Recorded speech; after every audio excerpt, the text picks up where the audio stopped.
Nedim Bajrami vazhdon të përballet me situatë të vështirë të Rangers. Mesfushori me tipare sulmuese nuk u përfshi në skuadrën e sotme, që u përball me Dunden dhe fitoi 4-2. Nëse te Rangers është humbur besimi te Bajrami, e njëjta gjë nuk ndodh te Kombëtarja. Trajneri Silvinho e ka të preferuarin e tij. Bajrami u aktivizua si titular te Shqipëria në sfidën me Polonin, ku që zintun poshtën 2-1 në transfert, duke u eliminuar në gjysmëfinalen e play-offerit për botërorin. Minuta për Bajramin u rezervuan edhe në miqësoren ndaj Ukrainës, takim që u mbyll me humbje minimale. Kombëtarja e Shqipërisë mund të fillojë një revolucion në ver. Trajneri Silvinho ka kontratë të vlefshme deri në korrik, ndërsa për të ardhmen e stolit mbetet për t'u vendosur. Klodian Duro ka hedhur sot kandidaturën e tij për Shqipërinë. Ikona e kuqëzinjve në fillimin e viteve 2000 është aktualisht pa një ekip. Për herë të fundit drejtoi lirinë e Prizlenit në ligën e parë të Kosovës. 48 vjeçari ka drejtuar po ashtu Kuksin, Kamzën, Luftëtarin, Feronikelin, Lushnjën dhe Gjilanin. Gjatë karrierës së tij si trajner ka fituar vetëm një trofe. Pikërisht me Kuksin triumfoi në Kupën e Shqipërisë, ndërsa ishte viti 2016. Me 77 paraqitje si lojtar te Shqipëria, mban vendin e 5 sa i përket ndeshjeve të luajtura. Më shumë numërojnë Elseid Hysaj, Lorik Cana, Etrit Berisa dhe Altin Lala.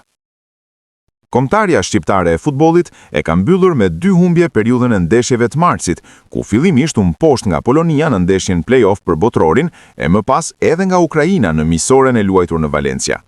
Një humbje e dyfisht e cila në mënyrë të pashmangshme shoqërohet edhe me rrëzimin e saj të menjëhershëm në renditjen e FIFA-s. Pas rezultateve të fundit, Shqipëria ka rënë më 2 pozicione në klasifikimin që do të publikohet në ditët e ardhshme nga FIFA, duke zbritur nga vendi i 63 në vendin e 65 në këtë renditje. 2 emrat që kanë kaluar Shqipërinë në renditje janë Jordania si dhe Bosnia-Hercegovina, me këtë të fundit që bëri një hovë me 7 pozicione fal kualifikimit në botëror. Ndërkohë, Kosova ka vazhduar ngjitjen e saj, edhe pse nuk ja doli të kualifikohej në botëror. Fitoria ndaj Slovakisë i mjaftoi dardanëve që të shënonin një rekord të ri në renditjen e FIFA-s, pasi tashmë e shohin veten në vendin e 78 në këtë klasifikim, duke kaluar Omanin. Gazetari A2 CNN Altin Sulce, në një intervistë për median polake Sport 3, ka komentuar humbjen e Shqipërisë ndaj Polonisë, duke theksuar se rezultati erdhi si pasojë e taktikës së gabuar dhe mos shfrytëzimit të rasteve. Sipas tij, përballja ishte parashikuar e vështirë që paranisjes, duke parë nivelin e kundërshtarit dhe faktin që ndeshja u zhvillua në transfert, përpara një publiku të madh vendas.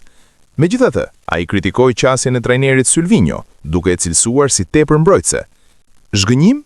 E dinim para ndeshjes që do të ishte një takim shumë i vështirë. Polonia është një kombë me histori të madhe futbolli dhe një kundërshtar i fortë. Luajtëm në fushën e tyre, përpara 10 mijëra tifozëve, por si në futboll, shpresa ekziston gjithmonë. Sipas mendimit tim, nuk ishte një taktikë e mirë nga trajneri Silvinho. Ai zgjodhi një taktikë mbrojtëse, duke u tërhequr dhe duke u përpjekur të kontrollojë gjithçka, por në futboll kjo është e pamundur për 90 minuta. Pse? Formacioni që ai vendosi nuk ishte në një ditë të mirë. Mund të ketë kritika për lojtarët që zbritën në fushë. Portieri Thomas Strakosha bëri një gabim te goli i parë dhe kjo kushtoi shumë. A mund të thuhet se për humbjen 1-2 mund të fajsohet Nedim Bajrami për rastin e humbur në fillim të pjesës së dytë kur ishit në avantazh? Kështu është futbolli. Nëse nuk shënon, nëse nuk shfrytëzon në rastet e mira, kjo të kthehet kundër dhe fatkeqësisht kështu ndodhi për ne. Një rast të mirë nuk e pati vetëm Bajrami, por edhe Stavro Pilo. Unë prisja të luanin edhe lojtarë të tjerë, si Anis Mehmeti, që luan në Angli, apo Ernest Muçi, i talentuar dhe në formë të mirë, por Silvinho preferon një taktikë mbrojtëse. Ky është problem kur përballesh me kundërshtar të fortë si Polonia, e cila ka shumë lojtarë cilësor dhe luan një futboll fizik. A do ta majë Silvinho postin si trajner i kombëtares, ku është që nga viti 2023? Ka shumë pikpyetje. Do të shohim si do të zhvillohen njerët. Federata jon thotë se kontrata e tij vazhdon. Është firmosur deri në korrik 2026. Pas humbjes me Polonin, është e vështirë të thuhet çfarë do të ndodh.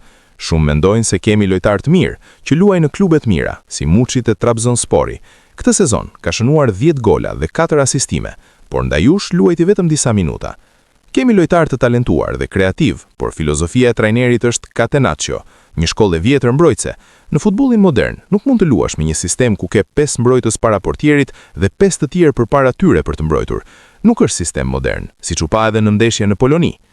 Në eliminatorët e botërorit keni pësuar vetëm 5 gola në grup me Anglinë dhe Serbinë, 4 prej tyre nga Anglia. Pikërisht, është e vështirë të na shënosh, por Polonia në një moment të vështirë për ta, arriti ta bëjë këtë 2 herë. Suedia është gjithashtu një kundërshtar i fortë, por Polonia ka lojtarë cilësor si Zielinski dhe mbi gjitha Lewandowski, i cili motivon të rinjt dhe është një lider i vërtet. Pyetja e fundit.